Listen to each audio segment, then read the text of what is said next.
June 14th, 2025, today. June 14th, I'm sure reminds you of something that happened. I don't know what happened about a year back. Can you take us through what happened? You are lying if you're saying you don't know what happened 2014 June 2024. You were very close to scripting history, probably putting Nepal's name in the history books of world cricket, especially at the World Cup level. And we lost. We lost the game by 1 run, so very close margins which you're talking about. But I'm still trying to think what's the right way to put it across. Interestingly, South Africa is lifting the World Test Championship trophy today in England on the same date. If I got it right, I think so. Those days and dates and all that stuff. And then you're remembering Nepal's journey in World Cup 2024 against South Africa. Yeah. In stadium name I forgot, but in obviously Arnoldsdale in St. Vincent. Yes. So I think it's the butterfly effect. So South Africa, we want to take all the credit for your victory today because we pushed you and you realized, and we beat us by 1 run, and here you are. You're the world champions, the Test champions. Okay. So Coach, let's talk about that. So yes, it was disappointing, sure. But prior to that game, like at least no one, when they would have read that Nepal was facing South Africa for a 2020 World Cup game, no one would have given Nepal a small chance even, right? So there was a lot of positives that came out of that, right? Can you take us through some of the positives that you thought that came out of that? It's a journey, right? We're trying to build a story, and as we speak, I'm really happy that we went to Scotland and we've got few wins in WCL. So, but most importantly, 14 June and the game against South Africa and the positive that you're talking about. We were on a journey of partnership with purpose. That's the way I put it. Whether it be me and my coaching role or all the support staff, the players together.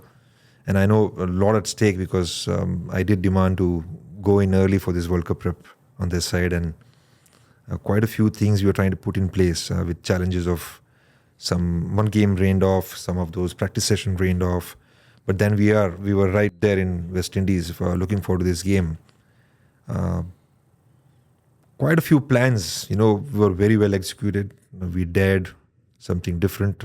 I know Bhurtal bowled the ultimate over of that game.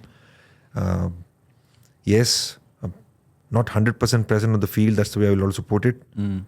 So I'm obviously bringing in the learning side of it as well. But the positives were that great partnership, Anil and Asif coming together. At one stage, we were 85 for 2. It looked like we will win it. I wouldn't say easily because there is always nerves in your mind at that point when you're at world stage and trying to script your story. But that was definitely one of the positives. I felt Rohit's leadership for me is positive. I am seeing him grow even now. That is a big positive for the nation. And the most important positive part for me was that, when the pictures were shared with me, even when Paras mentioned me about the 2D KL and all the places where people were staying awake and watching the game, it felt like the whole nation was united because of this one sport. I'll tell you, like I had people in Seattle that normally would not watch cricket at all, and they were very enthusiastic. They were jumping up and down. They were getting excited more than I was, which was surprising. I know Gulshan gets a lot of flack in some sense, which is for the wrong reasons because it's a very difficult sport. People have to understand that you're in that situation. So obviously he's been criticized, but for the wrong reasons. I understand that. But there's more element to that, right? Like there's not a lot of people know that South Africa had already appealed. Can you talk about that real quick? We obviously spoke about this, not on the podcast, but just before we got onto this podcast. But I think, I had a conversation with the umpires. And they had mentioned me, in fact, day after the game was concluded while we were having breakfast, that as Gulshan ran across, he was blocking the vision of the wicketkeeper. And wicketkeeper, when they throw it on the opposite side and it hits your body, it's like you're blocking the target area. And they had appealed for that too.